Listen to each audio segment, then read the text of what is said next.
How to use unemployment to boost war. Russian know-how. 600,000 of Russians dead in Ukraine. And family business of Putin's family. How Putin made a war a business. These topics in more detail by UATV English and me, Henry Keane, bringing the hard truth in easy terms for the whole free world directly from Ukraine as usual.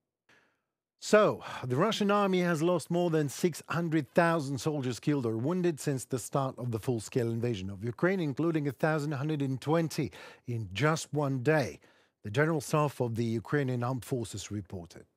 The following enemy military equipment has been successfully destroyed by us. Tanks, 8,518. Armored combat vehicles, 16,521. Artillery system, 17,156.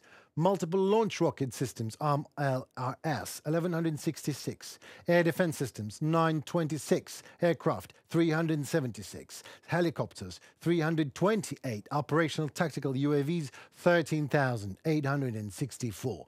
Cruise missiles, 2,438. Ships and boats, 28. Submarines, just one at the moment. Vehicle and fuel tanks, 23,142. And other special equipment, 2,885.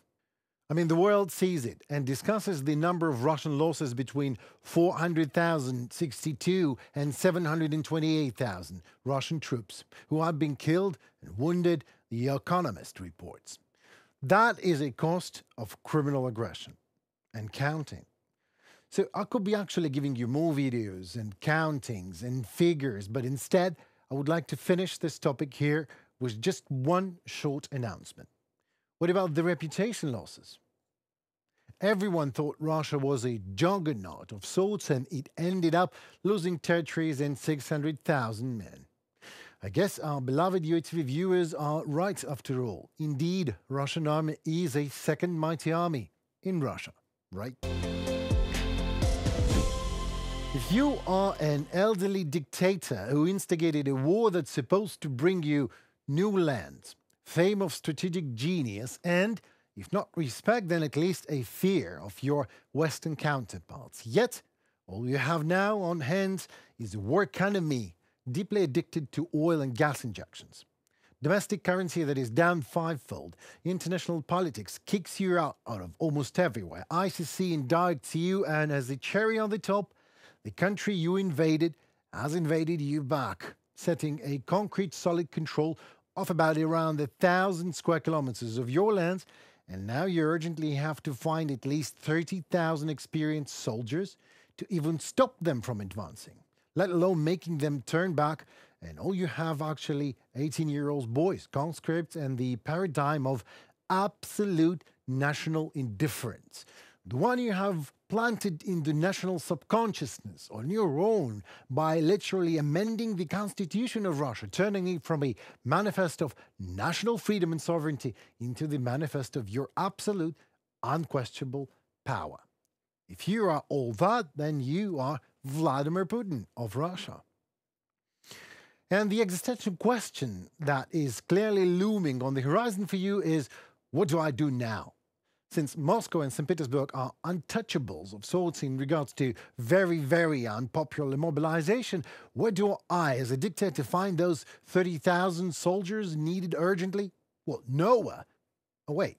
Maybe if you set the standard of who you actually accept into your army to a new low, then there is a way out. Murderers, rapists, even cannibals were let out from Russian prisons to join the occupational Putin's forces in Ukraine, but no one ever thought about unemployed. Great idea. If, or better said, when they die, unemployment rate just descends. Everyone's happy, right? Russians who are registered as unemployed have begun to be offered military contract service as a vacancy. The pub Baza writes about it. Offered is not the proper term, really. In an ancient Russian tradition, it lies in enforcement. Once you accept position of say, a carpenter, you end up in an assault squad right on the front line. And if you refuse, well, then after 2 such refusals, you will be deprived of all social guarantees and unemployment benefits. That means that you no longer will be able to use the services of the state unemployment center and will be forced to look for vacancies on your own. Well, unlike the Russian state unemployment center, that at least offers you some chance of survival. The military isn't getting enough new soldiers to keep pace with frontline losses that are at their highest since the February 2022 invasion began, according to the three people close to the Kremlin and the Russian Defense Ministry, asking not to be identified because the issue is sensitive. Regional officials are leaving more than a third of their recruitment quotas unfilled on average, a person familiar with the situation said, from the article of Bloomberg. Well, I love this sensitive topic.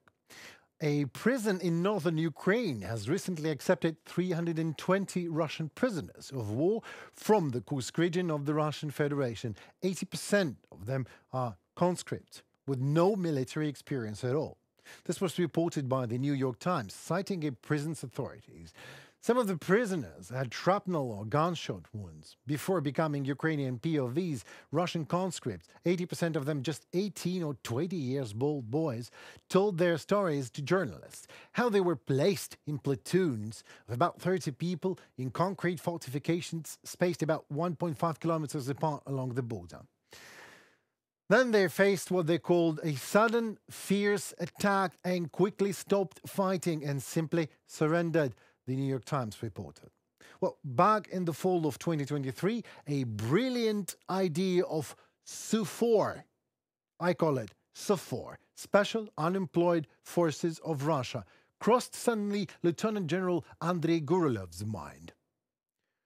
A member of the State Duma Defense Committee, General proposed mobilizing the unemployed, claiming that they are a burden for Russian labor exchange and society.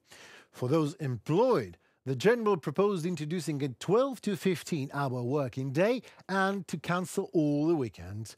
According to Comrade Gurulov, this was exactly the case in the Second World War, which the Russians called the Great Patriotic War, and back then, according to the general again, no one asked for any questions.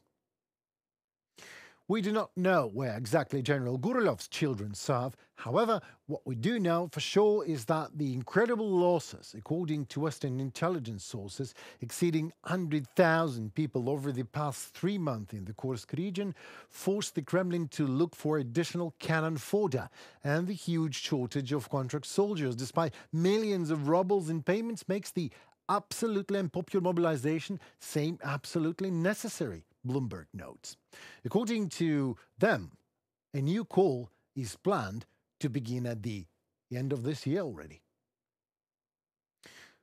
What can we add here? Perhaps Moscow should just wait for our forces to get to Moscow, and then Zelensky can do what Putin can't: cancel the Russian mobilization by the decree of the Ukrainian president. Vladimir Putin appointed his cousin Anna Tsivileva as State Secretary and Deputy Minister of Defense of the Russian Federation, no less. Well, let me tell you who Anna Tsivileva is, the wife of the Minister of Energy of the Russian Federation, Sergei Tsivilov. Tsivilov became a minister in May 2024. Before that, he headed the Kemerovo region and blah, blah, blah, and so on. Who cares?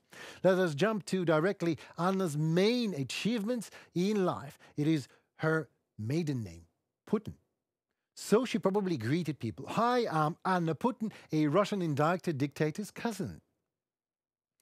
Anna owns a large coal company, Kolmar. In August 2022, the company moved from Switzerland to Dubai to avoid the embargo on Russian coal. See how easy it is to circumvent the mighty sanctions. Move your office and continue to prop the war. Dubai welcomes any money. Anna's family also owns a ski resort in Russia, owned by Anna's son from her first marriage. This good boy is also a relative of Mr. Putin. Anna also heads the fund to support participants of the Special Criminal Operation of Russia, Defenders of the Fatherland. That's the name of it, created on Putin's orders. In December 2023, during an on-air broadcast, Putin publicly praised Anna for making Russian citizens donating over 10 billion rubles to the fund for Russian criminal military needs. How military sweet is that, isn't it? My military sweetness level meter is going crazy. And not only Anna is the case. The Tsar introduces his daughters finally into the public space, as previously happened with other children of the Russian elite. This is important to protect himself and give a future to his children, the Times says. Because stealing and killing are best in Russia, but spending and investing are still best in the West, every Russian who has someone to kill and something to invest knows this. So this week, Russia hosted an international economic forum at which Vladimir Putin's daughters Maria and Ekaterina spoke. A family evening at one event is the first time the paranoid daddy avoids any public recognition of their presence on this planet.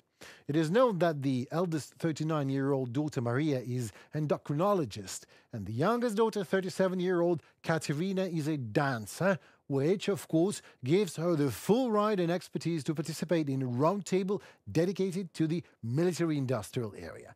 Dance me to the end of love, as per Leonard Cohen. And finally, on the topic, who will be responsible for Kursk? You better sit down. The guy is the personal security guard who once saved Putin from a bear. Putin has appointed Alexei Dyumin as the man in charge for the counter-terrorist operation. That is how Putin calls his own special military operation gone bad in the Kursk region. A 52-year-old Alexei Dyumin is from the Kursk region, so it is kind of personal for him. Well, it is also personal for us. So Dyumin is from Kursk, and that bear who tried to kill Putin, was he talking Ukrainian, I wonder? That is it for this episode. It was Henry Keane and our team at UATV English, hopefully to bring you some untruth in easy terms for you out there. Please like, share and comment. Your voice matters, as it in turn helps Ukrainian voice to be shared worldwide.